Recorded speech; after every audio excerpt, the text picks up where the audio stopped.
कहा गया है कि भारत का गौरव संविधान का सम्मान है। क्या यही हमारे लोकतंत्र का चेहरा है? क्यों तमिलनाडु में राष्ट्रगान का अपमान खुलेआम किया गया?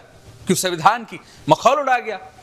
डीएमके ने भारत के राष्ट्रगान को दरकिनार कर दिया गया है। क्यों राज्यगान के नाम पर राष्ट्रगान को महत्वहीन कर दिया गया है? क्या संविधान अब इनके लिए सिर्फ कागज का टुकड़ा रह गया है? क्या ये सोचते हैं कि राज्यगान के नाम पर भारत की अस्मिता को रौंद देंगे? राष्ट्रगान के बजाय राज्यगान गाने के ये छलावे क्यों? ये मजाक क्या भारत की पहचान का अपमान नहीं है? जब राज्यपाल ने अपमान को देखा तो सदन से वॉकआउट कर गए और कोई चारा ही नहीं बचा था। क्या ये संविधान की इज्जत और लोकतंत्र के आदर्श का अपमान नहीं है? राजनीतिक विरोध अपनी जगह है, लेकिन हमारे संविधान और राष्ट्रगान के प्रति अपना सम्मान तो दिखाया ही जा सकता है ना। टीएन रवि ने सही किया जब उन्होंने सदन से निकलकर अपनी नाखुशी जाहिर की। डीएमके का ये खेल पुराना है।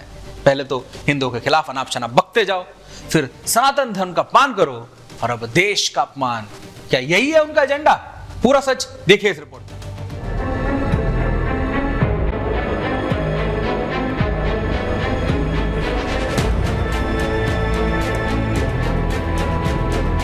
तमिलनाडु विधानसभा में एक गंभीर घटना हुई, जहां डीएमके सरकार ने खुलेआम भारत के राष्ट्रगान का अपमान किया। विधानसभा सत्र की शुरुआत में राष्ट्रगान के बजाय राज्यगान तमिल थाई वाजथू गाया गया। ये कोई साधारण घटना नहीं है, बल्कि भारत के संविधान और राष्ट्रगान का घोर अपमान है। जब राज्यपाल टीएन रवि ने इस पर विरोध जताया और राष्ट्रगान की मांग की, तो डीएमके सरकार ने उसे नकार दिया। इसके बाद राज्यपाल ने सदन छोड़ने का फैसला किया और वो गहरे आक्रोश में बाहर निकल गए। क्या यही है तमिलनाडु की सरकार की सोच? क्या इनकी राजनीति इतनी निरंकुश हो चुकी है कि अब वो भारत के संविधान और राष्ट्रगान के खिलाफ जाकर राज्यगान पर अड़े हुए हैं? क्या इन्हें ये नहीं समझ आता कि भारत की अस्मिता और संप्रभुता का मसला है? क्या ये वही डीएमके सरकार है जो हर बार हिंदू धर्म और सनातन संस्कृति का अपमान करती आई? अब तो ये देश के राष्ट्रगान तक को नहीं छोड़ रहे। पहले हिंदुओं पर हमला, फिर सनातन धर्म का अपमान और अब देश का अपमान।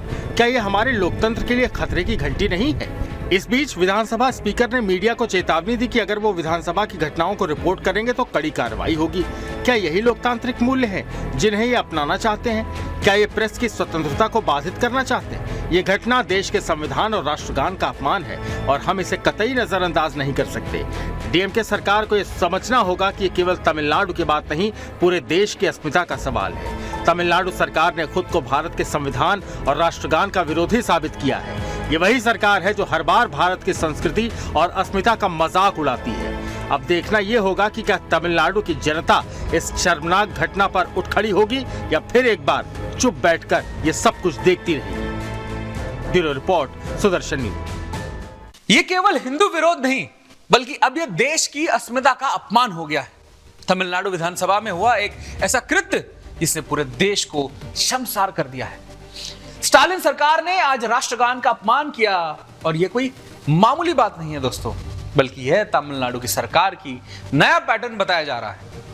क्या स्टालिन सरकार को संविधान और राष्ट्रगान की कोई अहमियत नहीं बची? सच तो यह है कि यह वही स्टालिन सरकार है जो बार बार हिंदू विरोध और सनातन धर्म के खिलाफ बयानबाजी करती है। यह वही पार्टी है जिसका नेता उदयनिधि स्टालिन सनातन धर्म को डेंगू और मलेरिया से भी बदतर बता देता है। स्टालिन परिवार का यह घृत एजेंडा अब राष्ट्रगान तक पहुंच चुका है और यह खतरनाक संकेत है। यह सब कुछ क्या बताता है? क्या भारत की संस्कृति का अपमान करने का नया तरीका ढूंढ लिया है?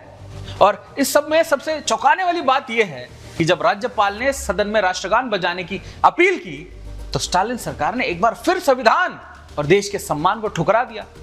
यह उन लोगों का रवैया जो राष्ट्र के सम्मान को अपने घिनौने राजनीति के लिए कुर्बान कर देते हैं। क्या स्टालिन सरकार को इस बात का एहसास नहीं है कि राष्ट्रगान केवल एक गीत नहीं, बल्कि हमारे संविधान का हिस्सा है? यह एक प्रतीक है हमारे देश की एकता और संप्रभुता का। और ऐसे में जब राज्यपाल ने कहा कि राष्ट्रगान बजाना चाहिए, तो उन्होंने क्यों उसकी अपील को नकार दिया? हमें नहीं भूलना चाहिए कि जब हिंदू संस्कृति और संविधान का अपमान होता है, तो वो केवल एक धर्म का नहीं होता, पूरे देश की पहचान का अपमान होता है। इस बार भी तमिलनाडु सरकार ने राष्ट्रगान को अपमानित किया है और यह सबक हमें यह सिखाता है कि देश का सम्मान कोई राजनीति का हिस्सा नहीं है, बल्कि यह हमारी पहचान है।